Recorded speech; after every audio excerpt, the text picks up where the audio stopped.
Hello, नमस्कार, जय Hind.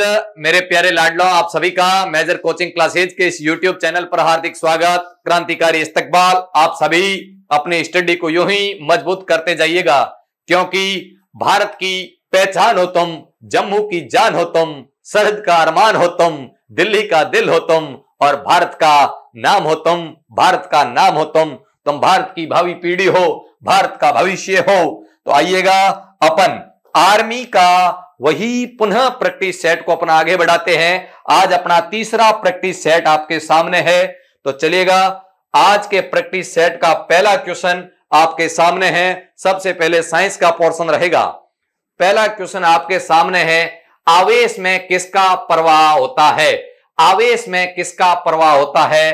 Proton का, कण का, इलेक्ट्रॉन का, सभी का। तो आवेश के अंदर आवेश में किसका प्रवाह होता है? तो आवेश में इलेक्ट्रॉन का प्रवाह होता है। आवेश के अंदर यदि आपको पूछे तो इलेक्ट्रॉन का प्रवाह आवेश के अंदर होता है, इलेक्ट्रॉन का प्रवाह। अब रही बात आवेश, यदि पूछे आवेश का मात्रक क्या होता है, विद्युत आवेश का मात्रक क्या होता है, तो विद्युत आवेश का मात्रक कूलाम होता है। और आवेश के रूप में जो विद्युत चलती है उसमें इलेक्ट्रॉन प्रवाहित होते हैं। वायु दाब किस यंत्र से मापा जाता है? Option A thermometer, option B fathometer, option C barometer और ऑप्शन डी अल्टीमीटर। वायु दाब किससे मापा जाता है? थर्मामीटर की मैं बात करूं तो थर्मामीटर के माध्यम से तापमान का मापन किया जाता है। तापमान का मापन किससे किया जाता है? तो थर्मामीटर से किया जाता है। यदि बैरोमीटर की मैं बात करूं तो बैरोमीटर से वायुमंडलीय दाब किससे मापा जाता है? वायुमंडलीय दाब का मापन किससे किया जाता है? तो बैरोमीटर से किया जाता है। नेक्स्ट क्वेश्चन है अल्टीमीटर। अल्टीमीटर से वायुयानों की ऊंचाई, वायुयानों की ऊंचाई का मापन किससे किया जाता है? तो वायुयानों की ऊंचाई का मापन अल्टीमीटर से किया जाता है। और वायु दाब किससे मापा जाता है? यह क्वेश्चन है वायु दाब। वायु दाब बैरोमीटर से मापा जाता है, बिल्कुल, वायुमंडलीय दाब यानी। और फेदोमीटर की मैं बात करूं तो समुद्रों की गहराई, यानी समुद्र की गहराई का मापन किससे किया जाता है? समुद्र की गहराई का मापन तो फेदोमीटर से किया जाता है। इस क्वेश्चन का जो राइट आंसर रहेगा वायु दाब यानी बैरोमीटर से मापा जाता है। चारों ही जो मापने के यंत्र है एग्जाम के लिहाज से वेरी वेरी इंपॉर्टेंट है। तो थर्मामीटर बिल्कुल इजी है, फेदोमीटर से समुद्र की गहराई, अल्टीमीटर से वायुयान की ऊंचाई और बैरोमीटर से वायु दाब। लोहे को जंग लगने की प्रक्रिया क्या कहलाती है? लोहे पर जंग लगना। लोहे पर जंग कब लगता है? जब फेरिक होता है, जब ऑक्सीजन की उपस्थिति के अंदर रह जाता है। जब लोहे के साथ जब ऑक्सीजन मिलती है तो फेरिक ऑक्साइड बन जाता है। फेरिक ऑक्साइड का निर्माण हो जाता है, जिससे फॉर्मूला बनता है Fe2O3। फेरिक ऑक्साइड का निर्माण, यही जंग कहलाता है। तो लोहे पर जंग लगना किस प्रकार की प्रक्रिया है? यदि आपको परिवर्तन पूछे तो ये एक प्रकार का रासायनिक परिवर्तन है। लोहे पर जंग लगना एक प्रकार का रासायनिक परिवर्तन है। और लोहे को जंग से बचाने के लिए एक परत चढ़ाई जाती है, जस्ते की परत, जिसको गैल्वीकरण कहते हैं। जस्ते की परत चढ़ाई जाती है, जिसको यसद लेपन या गैल्वीकरण की प्रक्रिया कहते हैं। तो लोहे पर जंग लगना, ऑक्सीकरण, अवकरण, द्रव्यमान, अवशेषण। तो यहाँ ऑक्सीजन जुड़ती है, जहां ऑक्सीजन के अणु जुड़ते हैं और हाइड्रोजन घटती है वहां ऑक्सीकरण होती है। तो यानी लोहे पर जंग लगना एक प्रकार की ऑक्सीकरण प्रक्रिया है, रासायनिक परिवर्तन है। जंग से बचाने के लिए जस्ते की परत चढ़ाई जाती है। चलिएगा, नेक्स्ट क्वेश्चन है CFC, यानी कह रहा है CFC, क्लोरोफ्लोरोकार्बन। CFC की बात हो रही है, क्लोरोफ्लोरोकार्बन। क्लोरोफ्लोरोकार्बन को अन्य किस नाम से जाना जाता है? मार्शल, फ्रियोन, हास्य गैस या जल गैस? जल गैस की मैं बात करूं, जल गैस का फॉर्मूला होता है H2+CO। ये जल गैस का फॉर्मूला है। हास्य गैस की बात करूं तो nitrous oxide, NO2, nitrous oxide हास्य गैस को बोलते हैं। मार्शल की मैं बात करूं तो मिथेन को मार्शल कहा जाता है, जबकि CFC को फ्रियोन कहा जाता है। CFC को फ्रियोन कहा जाता है। और ये शीतलक पदार्थ, जितने भी एसी, रेफ्रिजरेटर, ठंडे संयंत्र जो ठंडक पैदा करते हैं, शीतलकों से निकलती है, और यही फ्रियोन ओजोन के अंदर छेद करने के लिए उत्तरदायी है। ओजोन परत में छिद्र जिसके कारण हुआ है वो CFC गैस के कारण हुआ है। आप मुझे कमेंट करके बताओगे कि ओजोन से संबंधित विश्व स्तर पर एक प्रोटोकॉल हुआ, कौन सा प्रोटोकॉल, यानी ओजोन में छेद को रोकने के लिए विश्व स्तर पर एक ओजोन के छेद को कैसे कम किया जाए, इन शीतलकों का कैसे उपयोग कम किया जाए, उसको लेकर एक प्रोटोकॉल हुआ। वो प्रोटोकॉल कहाँ हुआ और कब हुआ, उस प्रोटोकॉल को किस नाम से जाना जाता है, वो कमेंट बॉक्स के अंदर आप कमेंट करके बताओगे। चलिएगा, नेक्स्ट क्वेश्चन है, जल को शुद्ध किस गैस से किया जाता है? Very very important. जल को शुद्ध किस गैस से किया जाता है? नाइट्रोजन, अमोनिया, क्लोरीन, प्रभाजी आसवन। यानी प्रभाजी आसवन एक प्रकार की पृथक्करण की विधि है। जब दो वस्तुएं मिल जाती है हल्की और भारी, जिसको अलग करने के लिए, जैसे बात करें रिफाइनरी होती है ना, जो तेल को साफ करने वाली रिफाइनरी तेल का शुद्धिकरण किस विधि द्वारा करती है? तो रिफाइनरी के अंदर प्रभाजी आसवन होता है, यानी अलग अलग पदार्थ नीचे जमते जाते हैं। यानी जैसे मैं पानी और केरोसिन मिला दूं, अब अपन को केरोसिन में से पानी को निकालना है, तो ऐसे करेंगे तो वो साथ नीचे से पानी निकलता जाएगा, आधा केरोसिन आता जाएगा। जबकि यदि तेल जैसे केरोसिन पानी में मिला हुआ है, जब उसको अपन इस तरह रखेंगे तो वो धीरे धीरे केरोसिन ऊपर आ जाएगा और पानी नीचे चला जाएगा, और नीचे से एक उसका छेद करके नली लगा के पानी निकाल देंगे। जैसे ही केरोसिन प्रारंभ होगा उसको रोक देंगे। वो होती है प्रभाजी आसवन विधि शुद्धिकरण की। और जल को शुद्ध करने के लिए गैस पूछे तो एक प्रकार की क्लोरीन गैस का उपयोग भी जल शुद्धिकरण में किया जाता है। इसके अलावा जैसे लाल दवा होती है, जिसका उपयोग भी जल शुद्धिकरण में किया जाता है, जिसको कहते हैं क्या? Potassium permanganate. पोटेशियम लाल दवा या पोटेशियम परमैंगनेट। पोटेशियम परमैंगनेट का फॉर्मूला क्या होगा? आप कमेंट करके ये जवाब दोगे। पोटेशियम परमैंगनेट का रासायनिक फॉर्मूला क्या होता है लाल दवा का? चलिएगा, नेक्स्ट क्वेश्चन, सांप किस प्राणी वर्ग में आते हैं? यानी सांप किस वर्ग के अंदर आता है? कशेरुकी, स्तनधारी, उभयचर, सरीसृप। कशेरुकी वर्ग वो होता है जिसमें रीढ़ की हड्डी पाई जाती है। रीढ़ की हड्डी जिसमें उपस्थित होती है, रीढ़ की हड्डी जिस वर्ग के अंदर उपस्थित होती है वो कशेरुकी वर्ग होता है। 5 वर्ग होते हैं कशेरुकी के, स्तनधारी, उभयचर, सरीसृप। यदि अगली की मैं बात करूं तो जैसे पक्षी वर्ग और मत्स्य वर्ग, ये कुल कशेरुकी वर्ग के 5 वर्ग होते हैं। सांप इन 5 वर्गों में से एक वर्ग का सदस्य है। स्तनधारी, उभयचर, सरीसृप, पक्षी। मत्स्य की मैं बात करूं तो मछलियां, जो केवल जल में रहने वाली मछली। पक्षी की मैं बात करूं तो सारे पक्षी। उभयचर की बात करूं तो वो जल व स्थल दोनों में रहने वाले, जैसे मेढक एक प्रकार का उभयचर है। स्तनधारी की मैं बात करूं जिनमें दुग्ध ग्रंथियां पाई जाती है, जिनमें दुग्ध ग्रंथियां उपस्थित होती है, वो स्तनधारी वर्ग कहलाते हैं। जैसे मानव स्तनधारी है। लेकिन अपना क्वेश्चन है सांप, तो सरीसृप वो वर्ग होता है जो रेंग कर चलते हैं, रेंग कर चलने वाले जीव सरीसृप वर्ग के अंदर आते हैं। तो सांप एक प्रकार का सरीसृप वर्ग है। चलिएगा, नेक्स्ट क्वेश्चन, रेशम कीट का अध्ययन किसमें, यानी रेशम कीट का अध्ययन क्या कहलाता है? रेशम कीट का अध्ययन क्या कहलाता है? रेशम कीट के अध्ययन को क्या कहते हैं?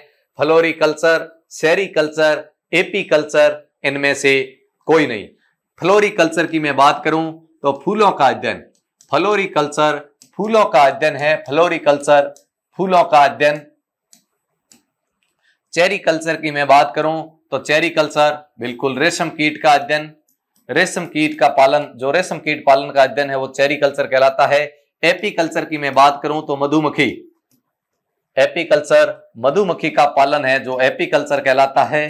अपना क्वेश्चन है रेशम कीट पालन क्या कहलाता है? चेरिकल्चर। यदि रेशम कीट की मैं बात करूं तो रेशम कीट सहतूत पौधे की पत्तियां खाता है। रेशम कीट किस पौधे की पत्तियां खाता है? तो सहतूत के पौधे की पत्तियां खाता है और इसका अध्ययन चेरिकल्चर कहलाता है। चलिएगा, नेक्स्ट क्वेश्चन, टंगस्टन का अयस्क क्या है? अयस्क से रिलेटिव एग्जाम में क्वेश्चन पूछे जाते हैं। तो वोल्फ्राम, हेमेटाइट, बॉक्साइड, इनमें से कोई नहीं। बॉक्साइड यदि पूछे किसका अयस्क है तो बॉक्साइड एल्यूमिनियम, बॉक्साइड है जो एल्यूमिनियम का अयस्क है। बॉक्साइड एल्यूमिनियम का अयस्क है। हेमेटाइट और हेमेटाइट के साथ ही मैग्नेटाइट। हेमेटाइट तथा मैग्नेटाइट ये लोहे के अयस्क है। हेमेटाइट तथा मैग्नेटाइट लोहे के अयस्क है।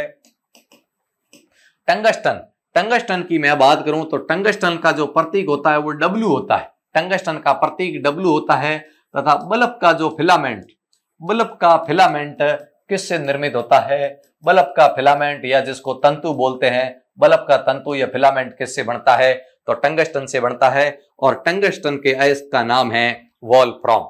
Very very important question. चलिएगा, ध्वनि ऊर्जा को विद्युत ऊर्जा में कौन बदलता है? लगा लीजिएगा इस क्वेश्चन के ऊपर 2 से 4 star. Very very important question.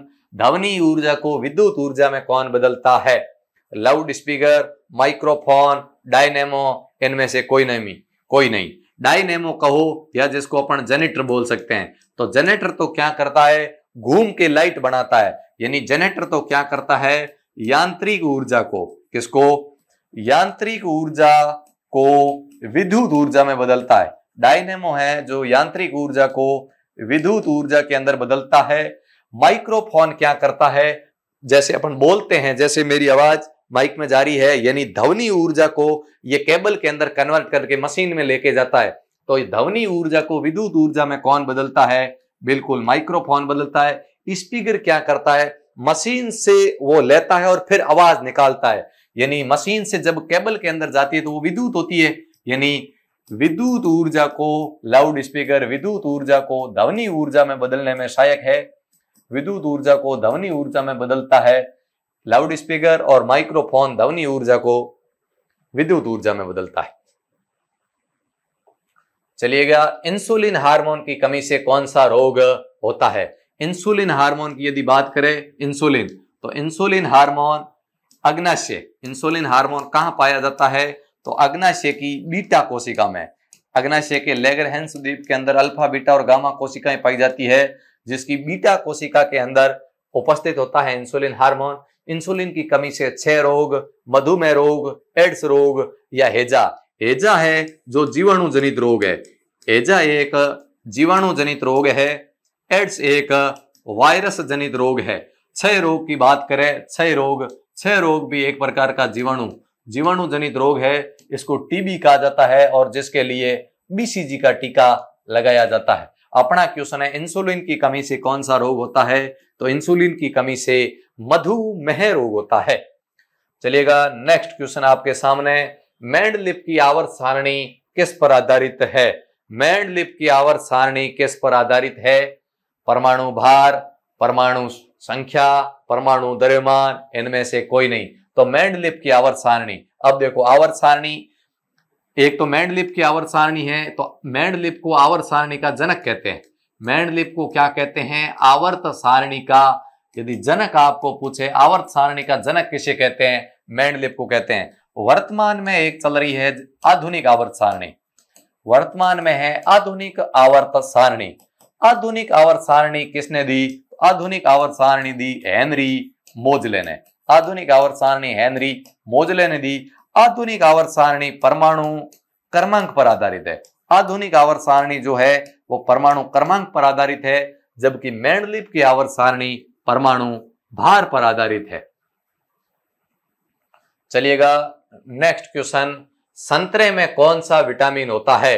Vitamin A, vitamin B, vitamin C, vitamin D. संतरे के अंदर, यानी संतरे का अर्थ है खट्टा, यानी खट्टे फलों में पाया जाने वाला, संतरा खट्टा है यानी खट्टा फलों में पाया जाने वाला विटामिन कौन सा है? विटामिन ए की मैं बात करूं, ए गाजर के अंदर प्रचुर मात्रा में पाया जाता है। विटामिन ए है जो गाजर के अंदर प्रचुर मात्रा में पाया जाता है। विटामिन सी की मैं बात करूं तो विटामिन सी ऊंटनी के दूध में भी पाया जाता है। ऊंटनी के दूध में पाया जाने वाला विटामिन पूछे तो विटामिन सी है। डी की मैं बात करूं तो सूर्य के प्रकाश, डी है जो सूर्य के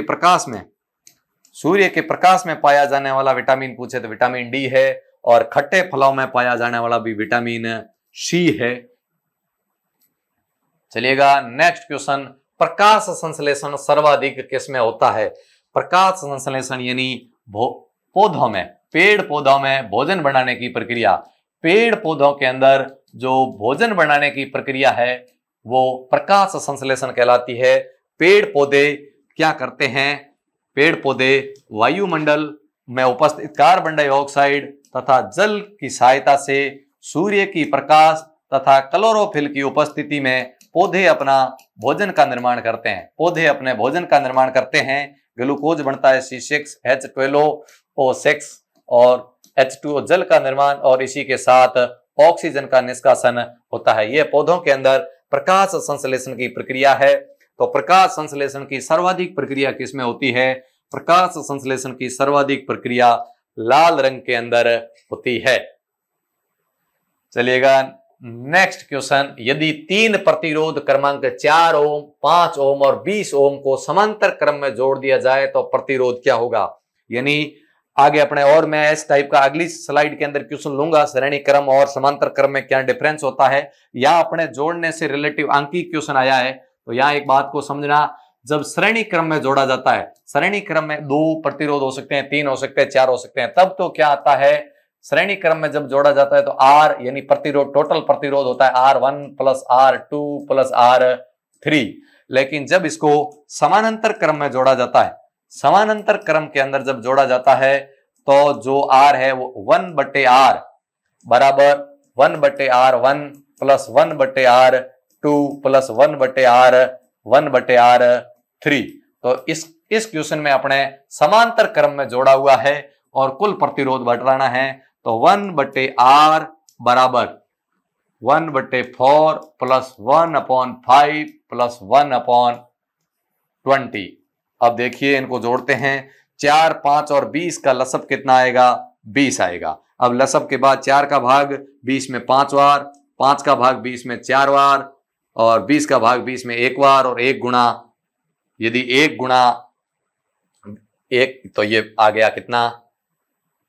1। अब देखो 4, 5 यानी 10 बट्टे कितना हो गया? 20। यानी 1/R का 10/20 आ गया, तो 10/20 यानी 1/R बराबर 10/20। अब अपन गुणा करेंगे तो क्या आ जाएगा? 10R/20। R का मान कितना आ जाएगा? 20/10 यानी कितना आ जाएगा? 2। तो यानी ये जो राइट ऑप्शन इसका होगा वो क्या होगा? ऑप्शन नंबर डी, 2 ओम। कितने ओम?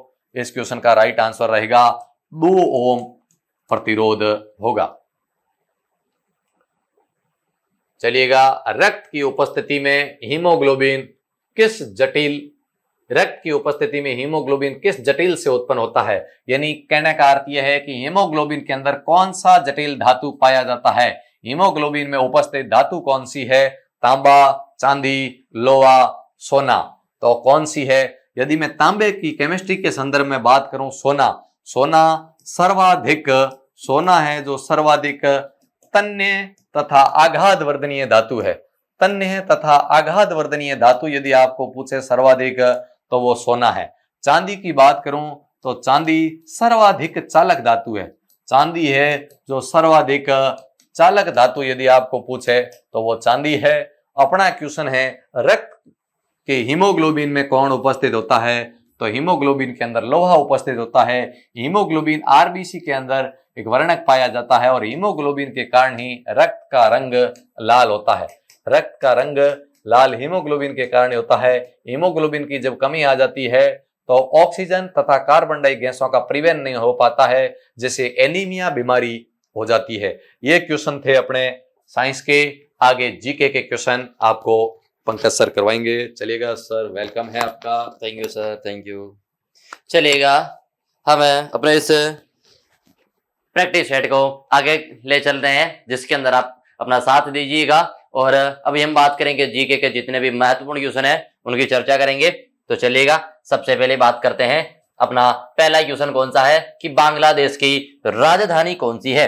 अपने को राजधानी पूछी है तो मैंने विश्व के जितने भी देश है, लगभग मैंने 20 से 25 देशों की राजधानी आपको बता दी है। आप उनकी याद कर लेना। विकसित और विकासशील देश हैं, उनकी राजधानी आप याद करना। क्वेश्चन नंबर 16 कहता है कि बांग्लादेश की राजधानी क्या है। बांग्लादेश की राजधानी क्या है? Option number A Canberra. Canberra किसकी है साथियों? ऑस्ट्रेलिया की। किसकी है? ऑस्ट्रेलिया की। कैनबरा किसकी राजधानी है? ऑस्ट्रेलिया की है। ढाका किसकी है? अपना आंसर है बांग्लादेश। बांग्लादेश की राजधानी कौन सी है? ढाका। ऑप्शन नंबर तो हमारा 2 हो गया, ऑप्शन नंबर तो हमारा 2 हो गया, ठीक है ना। थिम्पू, थिम्पू किसकी है? भूटान की। भूटान की क्या है? थिम्पू है। और एक दो और लिख दो, एक दो और लिखना चाहो तो लिख दो। नेपाल, ये पड़ोसी देश है। नेपाल की कौन सी है? काठमांडू है, काठमांडू है, ठीक है ना, चलेगा। पाकिस्तान, पाकिस्तान की कौन सी है? इस्लामाबाद है। कौन सी है? इस्लामाबाद है, चलेगा। फिर श्रीलंका, श्रीलंका, श्री जयवर्धनेपुरे, श्री जयवर्धने वर्धनेपुरे कोटे, ये इसका पूरा नाम है। पूरा श्रीलंका है इतना और नाम राजधानी का इतना बड़ा रख लिया है। चलो आगे, हमारा आंसर है ढाका। तो चलिएगा नेक्स्ट क्वेश्चन। हमारा नेक्स्ट क्वेश्चन कहता है भारत के प्रथम रक्षा मंत्री कौन थे? यानी कि आपको भारत के प्रथम, वर्तमान और एकमात्र, ये जो जितनी भी चीजें होती ना, इन चीजों को याद कर लेना। कौन सी? जैसे कि भारत के प्रथम, मैं बता दूं आपको, लिख दो यहां पे, भारत के प्रथम, फिर भारत में वर्तमान, फिर भारत में एकमात्र। ये जो जितनी भी चीजें है ना, इन क्वेश्चनों को आप क्या करना? याद कर लेना, ताकि आपके क्या हो, इन ऐसी चीजें आपकी गलत नहीं हो, ताकि ये चीज आपकी क्या है, सीधे सीधे इसके क्वेश्चन है पूछे जाते। तो चलो, हमारा क्वेश्चन है कि भारत के प्रथम रक्षा मंत्री कौन थे? भारत के प्रथम रक्षा मंत्री कौन थे? ठीक है ना। भारत के प्रथम रक्षा मंत्री सरदार बलदेव सिंह, अरुण जेटली, सुषमा स्वराज, राजनाथ सिंह कोविंद। तो हमारा आंसर हो जाएगा option number A, option number A कि भारत के प्रथम रक्षा मंत्री कौन थे? याद रखना, सरदार बलदेव सिंह। ये क्वेश्चन पीछे पूछा गया है, आप प्रीवियस ईयर्स के क्वेश्चन के पेपर निकाल के देख लेना, आपको पता चल जाएगा। चलो आगे, next question, next question, Andhra Pradesh के शास्त्रीय नृत्य का नाम क्या है? आंध्र प्रदेश के शास्त्रीय नृत्य का नाम क्या है? हमें शास्त्रीय नृत्य जितने भी हैं उन्हें याद कर लेना है। क्वेश्चन नंबर 18 क्या कहता है? आंध्र प्रदेश के शास्त्रीय नृत्य का नाम क्या है? कथकली किसका है?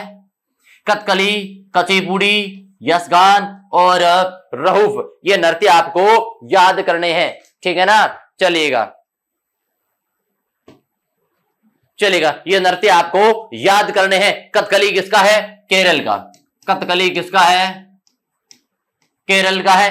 कथकली किसका है साथियों? केरल का है। कुचिपुड़ी हमारे आंध्र प्रदेश का। हमारा जवाब हो गया कुचिपुड़ी, मिल गया हमारा जवाब, ऑप्शन नंबर 2। यक्षगान किसका है? सबसे शानदार क्वेश्चन है, सबसे शानदार क्वेश्चन है, याद रखना, कर्नाटक का है। किसका है?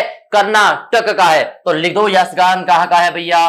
कर्नाटक का है। और रहूफ किसका है? जम्मू एंड कश्मीर का। जम्मू एंड कश्मीर का धरती का स्वर्ग कहते हैं, धरती का स्वर्ग कहते हैं। चलेगा, कुचिपुड़ी। नाम बड़े खतरनाक है, नाम बड़े खतरनाक है, ये याद करने होंगे, क्योंकि इनके नामों के बिना कुछ भी नहीं होगा, इनके नामों के बिना कुछ भी नहीं होगा। क्वेश्चन नंबर 19, मंत्री परिषद का प्रमुख कौन होता है? मंत्री जो परिषद है ना, मंत्री परिषद, उसका जो प्रमुख होता है ना, उसका नाम क्या है? उसका अध्यक्ष कौन होता है? तो लिख दीजिएगा, कौन होता है? अपने प्रधानमंत्री जी। कौन होते हैं? प्रधानमंत्री जी, पीएम, शॉर्ट फॉर्म। वर्तमान में कौन है? नरेंद्र दामोदर दास मोदी, माननीय नरेंद्र दामोदर दास मोदी जी। मोदी जी यानी दुनिया का सबसे पॉपुलर मैन, दुनिया का सबसे पॉपुलर मैन। सभी जितने भी नेता हलगण हैं उनके 70%, यानी कि वर्तमान में 72% अगर कोई पॉपुलर है ना, कौन है? हमारे दामोदर दास नरेंद्र जी मोदी वर्तमान में हमारे क्या है? माननीय प्रधानमंत्री जी हैं। राष्ट्रपति जी कौन है? द्रौपदी महामहिम, इसके पूरा कहते हैं द्रौपदी मुर्मू, द्रौपदी मुर्मू, ठीक है ना। इनके क्वेश्चन बने ना, क्वेश्चन है कि प्रथम आदिवासी महिला, प्रथम आदिवासी महिला, आदिवासी महिला राष्ट्रपति, महिला राष्ट्रपति कौन है? द्रौपदी मुर्मू जी है, माननीय श्रीमती जी, ठीक है ना। तो चलिएगा आगे, हमारा क्वेश्चन है गाइड किताब के लेखक कौन है? गाइड किताब के लेखक कौन है? चलेगा, इस किताब के लेखक कौन है हमें यह जानना है। क्वेश्चन नंबर 20 कहता है जो गाइड किताब है, गाइड का मतलब होता है मार्गदर्शन, मार्गदर्शन पुस्तक के लेखक कौन है? चाणक्य। चाणक्य कौन सी पुस्तक है? अर्थशास्त्र। कौन सी पुस्तक है? अर्थशास्त्र। और अर्थशास्त्र का याद रखना विषय कौन सा है? विषय कौन सा है? राजनीति विषय। राजनीति विषय, नाम अर्थशास्त्र है और विषय कौन सा है? राजनीति विषय है। ये क्वेश्चन पीछे आया हुआ है। चलेगा, आर के नारायण या फिर रविंद्रनाथ टैगोर। रविंद्रनाथ टैगोर लिख दो गीतांजलि। कौन सी है भैया? गीतांजलि। और हमारा आंसर क्या होगा?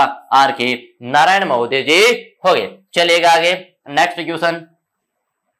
हमारा क्वेश्चन कहता है विश्व में सबसे अधिक गन्ने की पैदावार कहां होती है? विश्व में सबसे अधिक जो गन्ने की पैदावार होती है, गन्ना सभी खाते हो ना, कहीं मेले में जाते हो, इतना बड़ा डंडा होता है, उसके ऊपर से छील के जो आप रस चूसते हो उसे क्या कहते हैं? गन्ना कहते हैं। तो विश्व में जो सबसे अधिक गन्ने की पैदावार कहां पर होती है? एक देश है साथियों, ब्राजील। एक देश कौन सा है? ब्राजील। ब्राजील, उस देश में क्या है? सबसे अधिक गन्ने की खेती होती है, सबसे अधिक गन्ने की खेती होती है। तो चलेगा, नेक्स्ट क्वेश्चन। यह है सबसे महत्वपूर्ण क्वेश्चन कि निम्न में से अधिक साक्षरता वाला राज्य, सबसे अधिक साक्षरता वाला राज्य यानी सबसे ज्यादा पढ़े लिखे कहां पर है वो देखना है हमें। क्वेश्चन नंबर 22 कहता है निम्न में से अधिक साक्षरता वाला राज्य कौन सा है?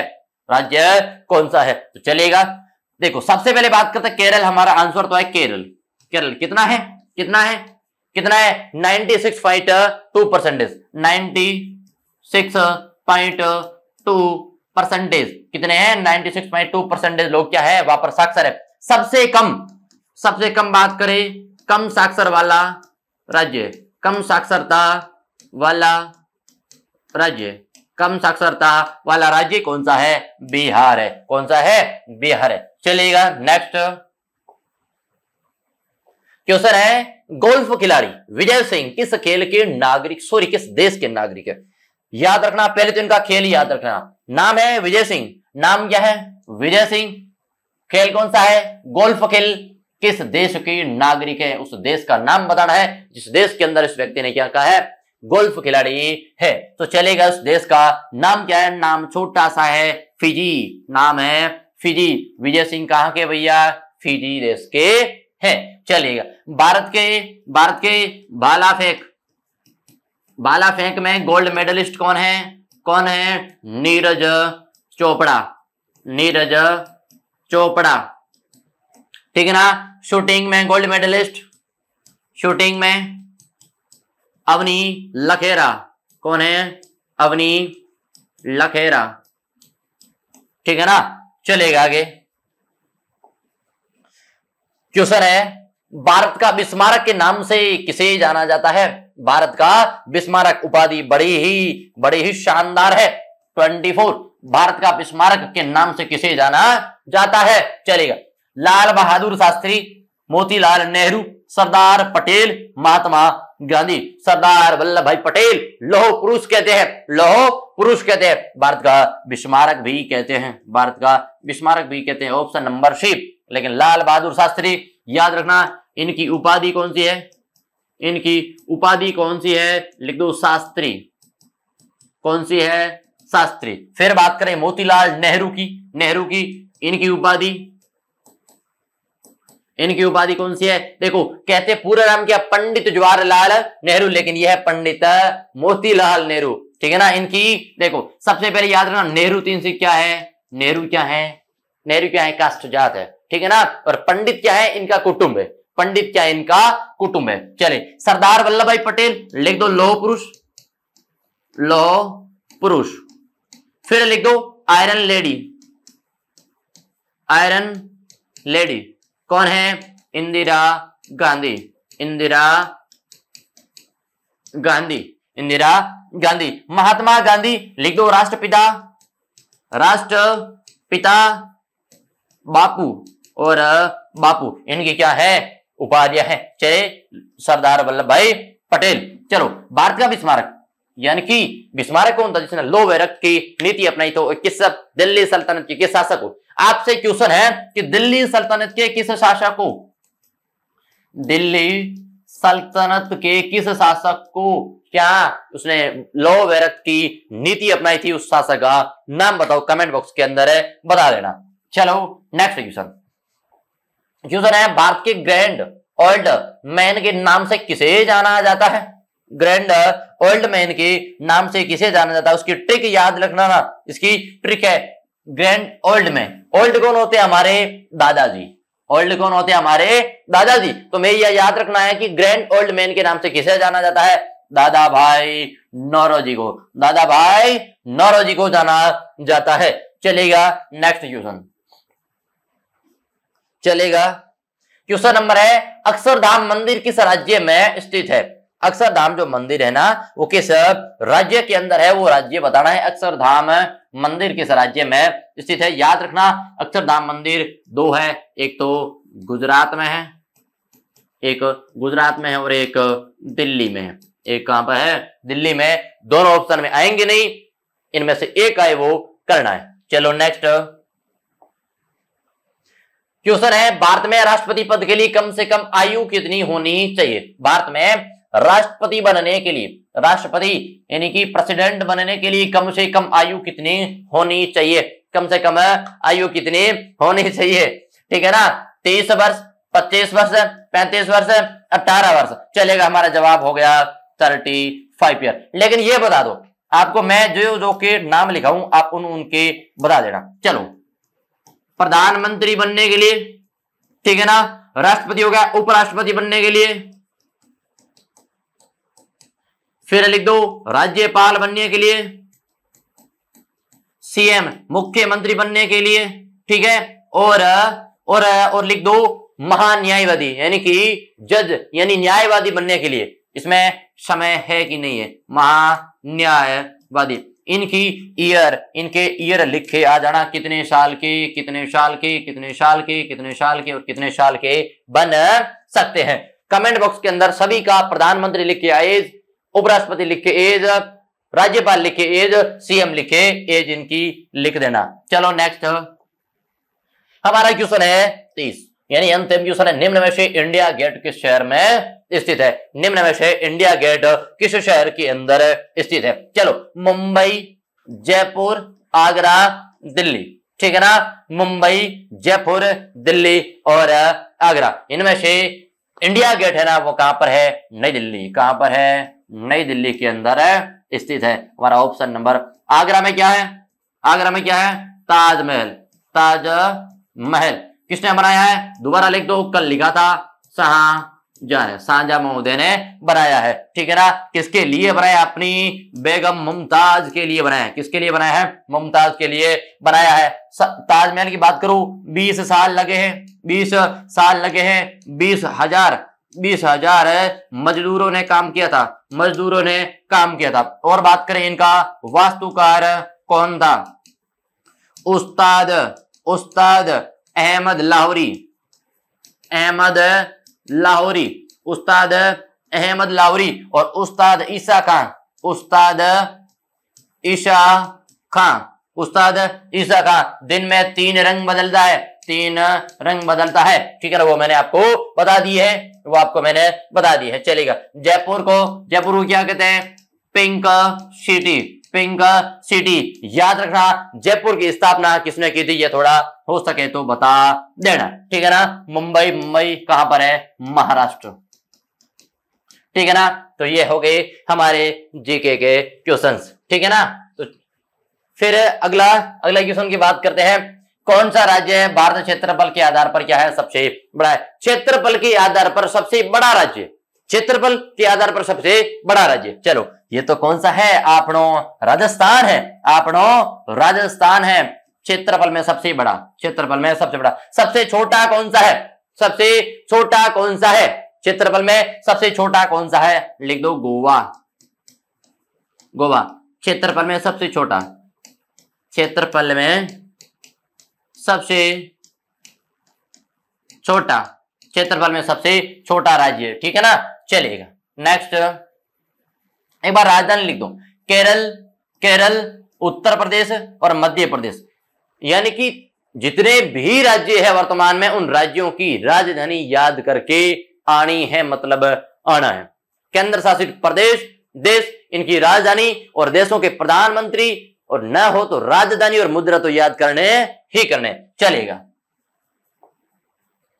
क्वेश्चन नंबर है, भारत और चीन का युद्ध कब हुआ था? भारत और चीन के बीच में एक निर्णायक युद्ध हुआ था, जिसके अंदर भारत क्या होता है? भारत पराजित होता है। भारत पराजित होता है, चीन विजय होता है। विजय होता है। चीन की राजधानी क्या है? बीजिंग। चीन की राजधानी क्या है? बीजिंग है। याद रखना, युद्ध होता है 1962 में। Option number C right. Option number C right. चलेगा नेक्स्ट। चलेगा, ये हमारे बीच में KR जाने सर है, इनका मामला है, ठीक है ना। मैथ वगैरह आपको ये करेंगे। नमस्ते सर। बिल्कुल बिल्कुल बिल्कुल, टॉपिक कहीं को निकाल रहे। चलिएगा, पेन दीजिएगा, करते हैं आगे कंटिन्यू। चलो भाई, मैथ आ गई है, अपना मैटर आ चुका है। आप वीडियो को लाइक वाइक तो कर रहे हो ना सारे? दबा के एक बार लाइक कर दो, शेयर कर दो, कस के कमेंट कर दीजिएगा। फिर अपन शुरू करते हैं मैथ। बिल्कुल, कॉपी पेन हाथ में ले लीजिएगा, सॉल्व करते जाइएगा मेरे साथ, मेरे से पहले उत्तर बताने का प्रयास कीजिएगा। तो चलो, पहला क्वेश्चन है, एक गोली की त्रिज्या 7 सेंटीमीटर हो तो पृष्ठीय क्षेत्रफल ज्ञात करो। यानी एक गोली, गोली का अर्थ यह हुआ कि यानी गोली जो गोले के आकार की है, यानी गोली एक गोला, गोले का त्रिज्या दे रखा है और पृष्ठीय क्षेत्रफल ज्ञात करना है। यानी अपन को त्रिज्या दे रखी है 7 सेंटीमीटर है और अपन को ज्ञात करना है गोले का पृष्ठीय क्षेत्रफल। गोले के पृष्ठीय क्षेत्रफल का सूत्र आपको याद रखना है 4 pi r square. 4 pi r square गोले का पृष्ठीय क्षेत्रफल का सूत्र होता है। तो 4 इंटू 22 बट्टे ये 7 और त्रिज्या कितनी दे रखी है? तो 7 इंटू 7। 7 से 7 क्या हो गया? कैंसिल। 4 इंटू 22 कितने हो गए? 4 इंटू 22 88। 88 इंटू 7, 88 इंटू जब अपन 7 करेंगे तो 8 हाथा 56, हासिल गई 5 और 8 हाथा 56, 56 और 5 कितने हो गए? 61। यानी 716 centimetre square. 716 centimetre square. Option number C इस क्वेश्चन का एकदम राइट आंसर होगा। चलिएगा, राम एक काम को 10 दिन में और मोहन उसी काम को 15 दिन में करता है, दोनों मिलकर इस काम को कितने दिन में पूरा करेंगे? चलिएगा, एक है राम और एक है मोहन। राम और मोहन। राम किसी काम को 10 दिन में पूरा करता है और मोहन उसी काम को 15 दिन में पूरा करता है। इस टाइप के क्वेश्चन आपने पहले भी कई बार सॉल्व किए हैं, तब पढ़े होंगे। तो देखिए, राम और इन दोनों का अपन को लसप लेना है। 30 और 15 का लसप कितना आएगा? 30 और 15 का 10 और 15 का लसप कितना आएगा? 30। 30 के अंदर 10 का भाग 3 बार जाएगा और 15 का भाग कितनी बार जाएगा? 2 बार। यानी मोहन की कार्य क्षमता 2 है जबकि राम की कार्य क्षमता 3 है। अब कह रहा है ये दोनों मिलकर इस काम को कितना दिन में पूरा करेंगे? जब दोनों मिलेंगे तो टोटल काम कितना है? 30 और दोनों मिलेंगे तो 3 + 2 यानी 3/5 और यानी कुल मिला के दोनों मिलकर इस काम को कितने दिन में पूरा करेंगे? तो दोनों मिलकर इस काम को 6 दिन में पूरा करेंगे। इस क्वेश्चन का जो राइट आंसर रहेगा वो ऑप्शन नंबर डी रहेगा।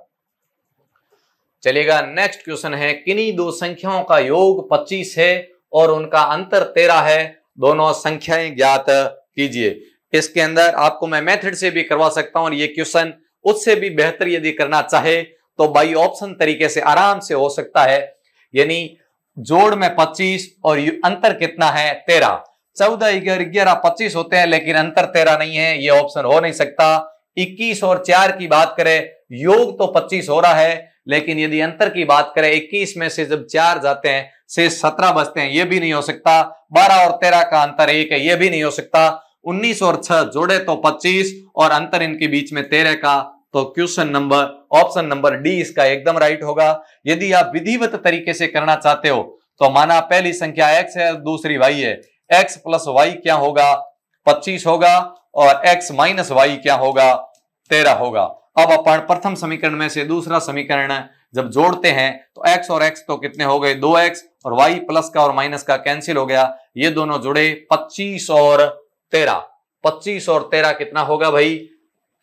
यानी 8 और 3 38, यानी x बराबर 38/2, यानी x का मान कितना आया 19, यानी एक संख्या 19 आई, दूसरी कितनी आएगी, तो x प्लस वाई बराबर 25 है। किसी भी, ये समीकरण पहला और ये समीकरण दूसरा, किसी भी समीकरण में x का मान मैंने 19 रखा, 19 प्लस वाई बराबर 25। जब y का मान निकालेंगे तो 25, 19 प्लस का है इधर आके माइनस हो जाएगा, तो y बराबर 25 में से 19 गए, शेष बचे 6, यानी 19 और 6 दो संख्या आएगी, तो ऑप्शन नंबर डी। यानी चाहे बाई ऑप्शन करो चाहे मेथड से कीजिए। 10, 15, 16 और 20 का लघुत्तम समावर्तक कितना होगा? इस टाइप के क्वेश्चन भी आप चाहो तो बाई ऑप्शन कर सकते हो। यदि आप चाहो कि ऑप्शन से गलत की संभावना रहती है, तो आप सभी को पता है लस्प कैसे ज्ञात करते हैं। 10, 15, 16 और 20 चार संख्याएं हैं। सबसे छोटी संख्या 2 का भाग दिया 5 बार, 15 का 15, 8 बार और 10 बार, पुनः 2 का दिया 5, 15, 4 और 5, पुनः 2 का दिया 5, 15, 2 और 5, पुनः 2 का दिया 5, 15, 1 और 5, पुनः 3 का दिया 5, 15 का भी 5, 1 का 1 और 5, और पुनः 5 का दिया 1, 1, 1 और 1। अब अपन को आगे वाली संख्या को गुणा करना है। 5 3 15, 15 2 30, 30 इंटू 2 60, 120 और 240। इन सबको जब अपन गुणा करेंगे तो कितना आएगा? 240 आएगा। इस क्वेश्चन का जो राइट आंसर रहेगा वो ऑप्शन नंबर डी रहेगा। चलिएगा नेक्स्ट क्वेश्चन। एक गांव में पुरुष और महिलाओं की संख्याओं का अनुपात 5:3 है। यदि गांव में 800 पुरुष है तो महिलाओं की संख्या ज्ञात कीजिए। बहुत सरल क्वेश्चन है, यानी ये कुल यहाँ पे बात, अच्छा 800 पुरुष की बात हो रही है। पुरुष कुल कितने हैं? 800 है।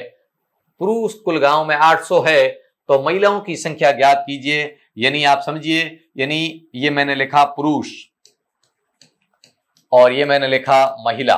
पुरुष कितने हैं? पुरुष 5 है और महिलाएं कितनी हैं? महिलाएं 3 हैं। यानी ये 5 है जो किसके बराबर है? 800 के बराबर है। तो महिलाओं की संख्या कितनी होगी? यानी यदि महिलाओं की संख्या ज्ञात करेंगे तो 800/5 इंटू में क्या आ गया? 3। और जब अपन इसका भाग देंगे एक बार, यानी 16 बार जाता है, यानी 160, 160 इंटू 16 का 16, 16 2 32, 16 3 48, यानी 480 होगा। वैसे ये ऑप्शन ऐसे हैं 580, 280, 380 या 480। क्वेश्चन थोड़ा मिस्टेक है, यानी कुल कितना होगा? 16 3 48, यानी 480 महिलाएं होगी। महिलाएं कुल कितनी होगी? 480 होगी। और यदि जनसंख्या पूछता तो 800 प्लस 480 जोड़ देते, 1280 हो जाता। एक वस्तु को 6800 रुपए में बेचने पर प्रभु को 75% की हानि होती है। वस्तु का क्रय मूल्य ज्ञात कीजिए। यानी माना वस्तु का क्रय मूल्य कितना है? वस्तु का क्रय मूल्य 100 है और उस बंदे को क्रय मूल्य 100 है, यानी क्रय मूल्य 100 है और हानि कितनी हो रही है? यानी हानि हो रही है उसको 75% की हानि हो रही है। इसका मतलब विक्रय मूल्य वो कितने में बेच रहा है? 25% में बेच रहा है। अब यानी 25% विक्रय मूल्य परसेंटेज में तो 25 है, लेकिन वास्तव में कितना है? 6800 है। तो यानी क्या हो गया? 6800/25 इंटू में क्या आ गया? 100। ये मैं आपको परसेंटेज के बेस के आधार पे करवा रहा हूं। इसको आप कैंसिल करोगे, ये कैंसिल हो गया 4 बार, और 4 इंटू अब करोगे तो कितना आएगा? इसको गुणा कर, 2 जीरो को छोड़ दीजिए, पहले कर लेते हैं। 8 चौक कितने हो गए? 32, हासिल गई 3, 7 चौक 24, 24 और 3 कितने हो गए? 27, यानी 27,200। 27,200। यदि दूसरे मेथड से करना चाहो तो जब विक्रय मूल्य के ऊपर, यानी बेचने पर हानि होनी, विक्रय मूल्य के ऊपर जब लाभ और हानि होती है तो 100/100 हानि होती है तो माइनस हो जाती है, और लाभ होता है तो प्लस हो जाता है। 75% की हानि हो रही है तो 100 कितना आ जाएगा? 25। ये पुनः सेम 4 बार गुणा करोगे तो पुनः 27,200 ही आएगा। ये जो मैंने कराया बाई फॉर्मूले से कराया है कि जब क्रय मूल्य निकालना हो तो विक्रय मूल्य इंटू 100/100, लाभ हो तो प्लस, हानि हो तो माइनस हो जाता है। इस क्वेश्चन का जो राइट आंसर रहेगा वो ऑप्शन नंबर बी 27,200 रहेगा। एक छोटी से छोटी संख्या ज्ञात करो जिसको 175 में से घटाने पर एक पूर्ण वर्ग संख्या बन जाती है। यानी 175 में से छोटी दी गई ऑप्शन में वो छोटी से छोटी संख्या ज्ञात करो जो 175 में से घटाने पर पूर्ण वर्ग बन जाती है। इस क्वेश्चन को कि आप चाहो तो बाई ऑप्शन कर सकते हो, आप चाहो तो बाई मेथड कर सकते हो। चलिएगा, पहले आप सोचिए 175 से घटानी है, इसका मतलब 175 से जस्ट छोटी पूर्ण वर्ग संख्या कौन सी है। जैसे 10 की 100 होती है, 11 की 121 है, 12 की 144 है, 13 की 169 है और 14 की 196 है। यानी 13 का वर्ग 169 आप सोच सकते हो और 14 का 196 है। ये कह रहा है 75 में कितनी जोड़नी, तब तो अपन को 196 बनाना था, 75 में कितनी घटाएं कि एक पूर्ण वर्ग बन जाए। इसका मतलब 75 169 बनाने के लिए 75 में कितनी घटाएंगे तो -6 करेंगे। इस क्वेश्चन का जो राइट आंसर रहेगा वो -6 रहेगा। यदि आप बाई मेथड सीखना चाहते हो, इस क्वेश्चन का मेथड क्या होगा यदि इस प्रकार सीखना चाहते हो तो देखो, बाई मेथड यदि सीखना चाहते हो, बाई मेथड यदि करना चाहते हो तो देखिए, कहां भाग रहा है रे देवा, जाएगा कहां।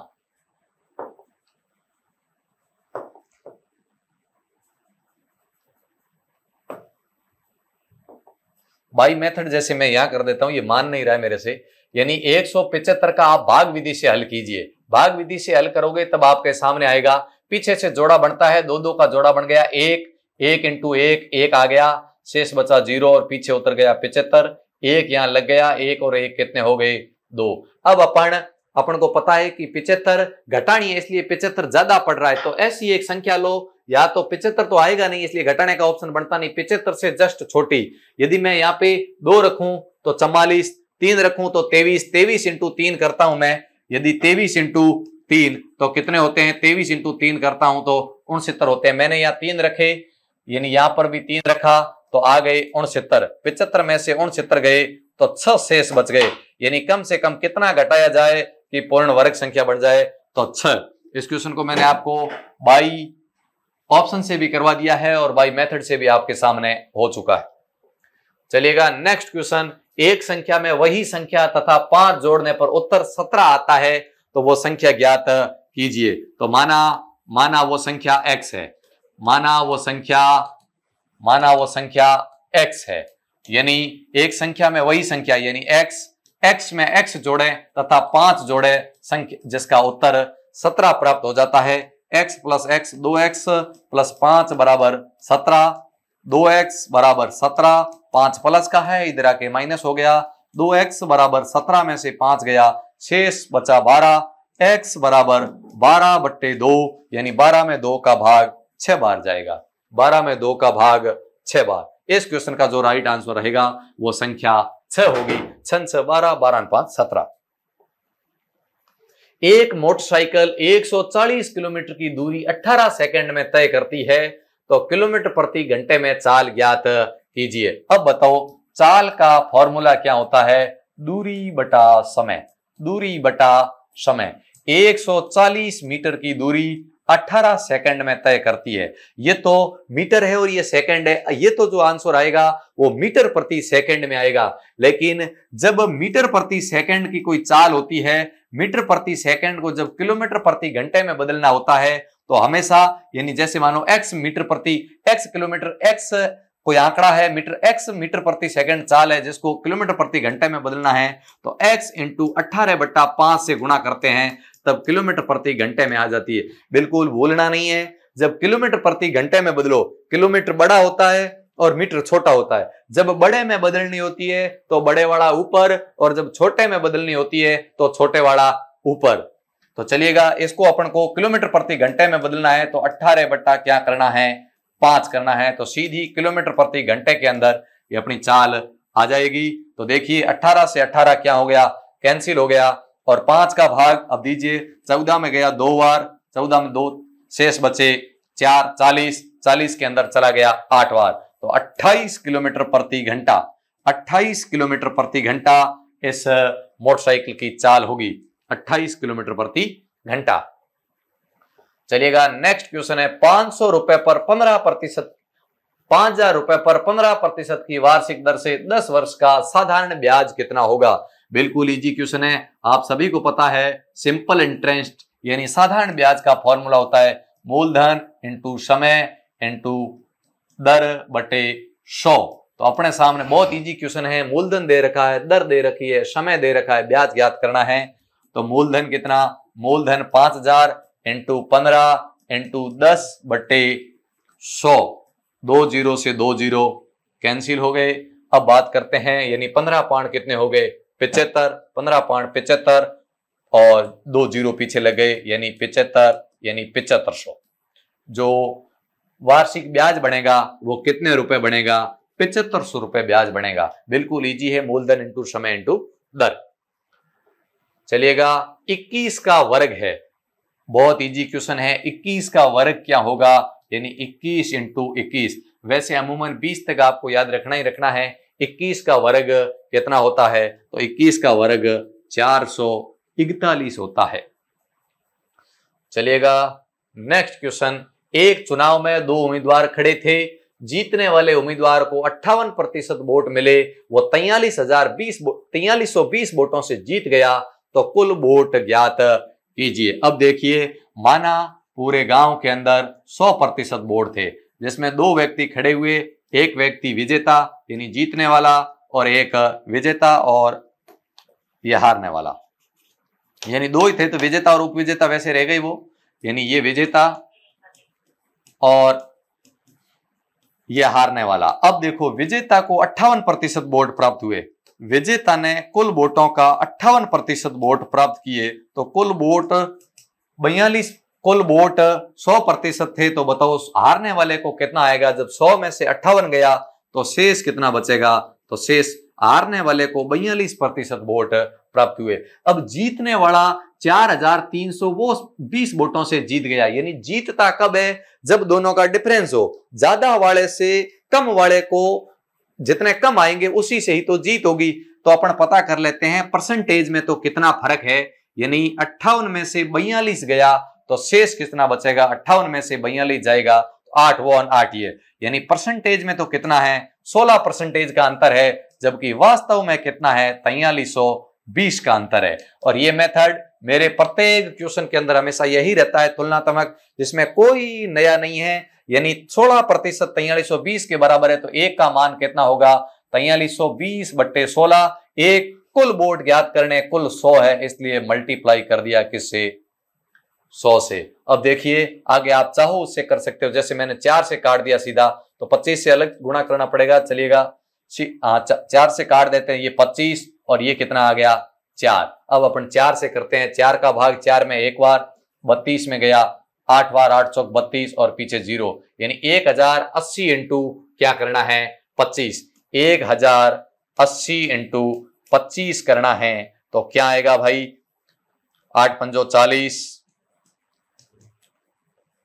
16 और 2, यानी इसका मान आएगा 0 0 0 6 1 7 और 2। कुल वोट कितने हैं 27,000। इस गांव की कुल, यानी कुल वोटर कितने हैं इस चुनाव के अंदर, तो 27,000 है। बड़ा शानदार और लाजवाब क्वेश्चन है। इस टाइप के क्वेश्चन आर्मी में आते हैं। ये चुनाव वाले टॉपिक में से सबसे इजी और निम्न लेवल का क्वेश्चन है। आर्मी एसएससी तक यही क्वेश्चन पूछा जाता है। बिल्कुल आगे और अपने एग्जाम में फिर धीरे धीरे और लाएंगे कि इतने बोर्ड अवैध हो गए, स्टेप बढ़ाएंगे। आप कंटिन्यूटी बनाए रखें ताकि अपन धीरे धीरे एक एक स्टेप को बढ़ते हुए अंतिम दिन, एग्जाम के अंतिम दिन तक अपन वो शिखर छू लेंगे जिसकी आप सबको भरपूर आवश्यकता है। जो 1-2 क्वेश्चन ऐसे आते हैं जो मेरिट को 100% डिसाइड करते हैं, और मुझे विश्वास है मेजर कोचिंग क्लासेज की ये चीते इस पेपर को फाड़ के रहेंगे।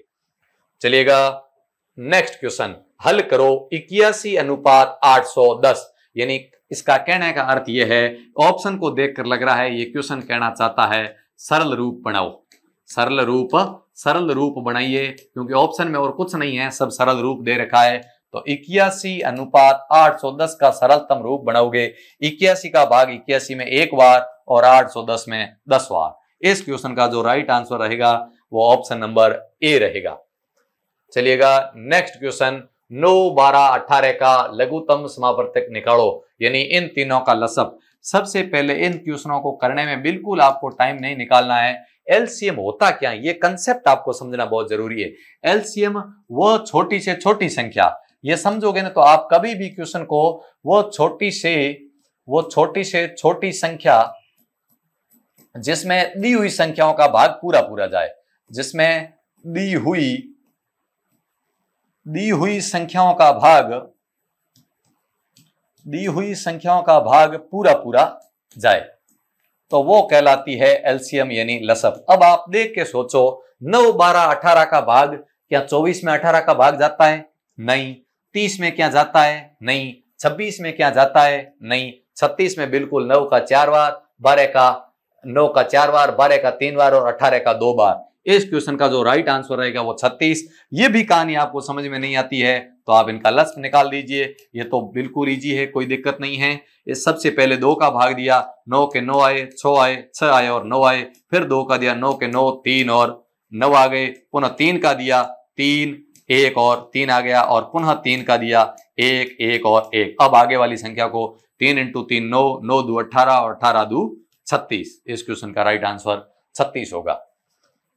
चलिएगा नेक्स्ट क्वेश्चन। एक वर्गाकार खेत की प्रत्येक भुजा 10 मीटर नापा गया, तब खेत का परिमाप यानी खेत का परिमाप ज्ञात कीजिए। खेत का परिमाप ज्ञात कीजिए। अब वर्गाकार खेत है तो वर्ग का परिमाप क्या ज्ञात करना है? वर्ग का परिमाप होता है 4 × भुजा। तो भुजा कितनी है? भुजा 10 है तो क्या आ जाएगा? 4 × 10 यानी 40 मीटर। तो वर्ग का परिमाप कितना आ जाएगा? 40 मीटर। इस क्वेश्चन का जो राइट आंसर रहेगा वो ऑप्शन नंबर डी 40 रहेगा। चलिएगा आगे रीजनिंग का पोर्शन आपको अशोक जी सर करवाएंगे। चलो चलते हैं रीजनिंग के क्वेश्चनों की ओर। उससे पहले तूफानों में अपने हाथ फैलाए रख, दलदल में अपने पैर फंसाए रख, आगे अपनी मंजिल तक अपनी हिम्मत बनाए रख। अपनी मंजिल तक अपनी हिम्मत बनाए रख। सीधा चलते हैं रीजनिंग के उन क्वेश्चनों में जो आर्मी के पेपर में हमेशा 5 क्वेश्चन पूछे जाते हैं और बिल्कुल सरल क्वेश्चन आते हैं। कोई डरने की दिक्कत नहीं है, आप आराम से 5 के 5 क्वेश्चन कर सकते हो। सबसे पहले आपके सामने पहला क्वेश्चन है। आप पहले तो इस क्वेश्चन को आराम से करें और कमेंट बॉक्स में उसका उत्तर डालें। यदि आपने उत्तर डाल दिया है, इस क्वेश्चन को कर लिया है, तो चलते हैं अपन आगे बढ़ते हैं कि आपके सामने सीधा सा प्रश्न दे रखा है, दिए गए स्थान की पूर्ति करें। अब ये रीजनिंग का क्वेश्चन है। 1, 9, 25, 49 और 121।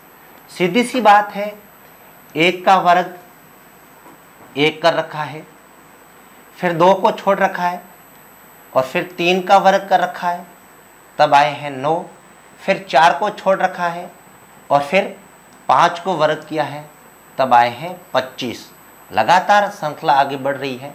आगे 6 को छोड़ रखा है और 7 का वर्ग कर रखा है, आए हैं 49। अब आगे की संख्या क्या आएगी कि 8 को वापस आप छोड़ दो और 9 का जब वर्ग करोगे तब आएगा 81।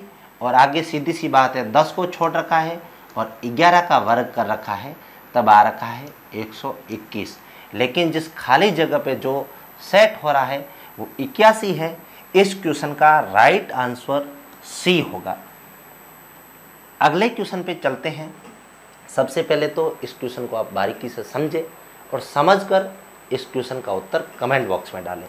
जी हाँ, एक श्रृंखला दे रखी है CMM, इसको क्रमवार के रूप में लिखा है। अगला EOO, अगला क्रम दे रखा है GQQ और खाली जगह दे रखी है, इसकी जगह अपन को उत्तर बताना है। और आगे एक और श्रृंखला दे रखी है KUU। अब सीधी सी बात है, इनमें सबसे पहले जो C दे रखा है, C के बाद एक दूसरे को क्रमवार चलाया है। क्रमवार में C को +2 कर रखा है, तब आ रखा है E। फिर M को +2 कर रखा है, तब आ रखा है O। और फिर M को +2 कर रखा है, तब आ रखा है O। वैसे कि वैसे अगले क्रम में E को +2 किया है तब आया है G, वापस O को +2 किया है तब आया है Q, वापस O को +2 कर रखा है तब आया Q। वैसे के वैसे अब यदि आप जैसे G को +2 करोगे आएगा I, और Q को +2 करोगे तब आएगा H, और वापस Q को +2 करोगे आएगा S। यदि इसको आप सही साबित करना है, आपको ऐसा लगता है कि ये क्वेश्चन मेरा बिल्कुल सही है, तो आप आगे भी इस क्रम को बनाए रखें। I के बाद +2 कर रखा है तब आया है K, और वापस Q के बाद +2 कर रखा है तब आ रखा है U और U। ये बिल्कुल क्वेश्चन, लेकिन इस क्वेश्चन का right answer ISS option number B right होगा। काफ़ी सारे बंदों ने पहले ही इस कमेंट को, उत्तर को कमेंट में डाल दिया था और सही कर दिया था। अगले क्वेश्चन में चलते हैं। सीधी सी बात है कि यदि MD से 5 मीटर पूर्व में है, FD से 5 मीटर दक्षिण में है, KF से 5 मीटर पूर्व में है, तो K के परस्पर M दिशा में है। आप सीधा सा पहले डायग्राम बना दीजिए, उत्तर, दक्षिण, पूर्व और पश्चिम। अब क्वेश्चन को समझे।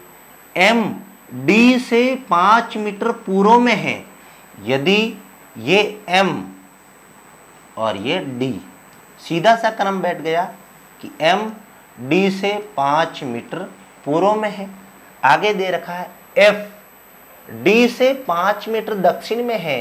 अब ये DF 5 मीटर दक्षिण में है, तो D का दक्षिण इस साइड होगा, ये 5 मीटर दक्षिण में क्या आएगा, F। अब अगला दे रखा है KF से 5 मीटर पूर्व में है, किससे, F से, ये F है, F से 5 मीटर पूर्व दिशा इधर है, क्या होगा, K। अब यहाँ देख रखा है K के परस्पर M दिशा में है, K के परस्पर M दिशा में है। सीधी सी बात है, उत्तर, दक्षिण, पूर्व और पश्चिम। M किस साइड में है, उत्तर साइड। सीधा सा उत्तर इस क्वेश्चन का A राइट होगा, उत्तर दिशा में है। अगला क्वेश्चन आपके सामने है। P Q का भाई है, R Q की पुत्री है, S P की बहन है, Q S की बहन है, T R का भाई है, T का मामा कौन है। आप इस क्वेश्चन को आराम से करते हुए इसका उत्तर कमेंट बॉक्स में लिखें। सीधी सी बात है, दे रखा है P Q का भाई है, ये Q, P भाई, ठीक है। आगे दे रखा है R Q की पुत्री है, इसका मतलब ये R किसकी, Q की पुत्री, ठीक है। आगे दे रखा है S P की बहन है। अब S किसकी बहन, P की, ये S आ गया, ये होगी बहन।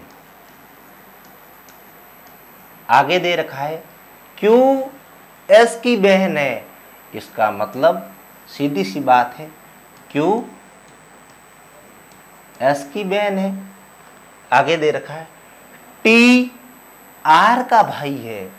अब ये R, इसका भाई T, ये हो गया भाई। आराम से डायग्राम आप लोग समझ रहे होंगे।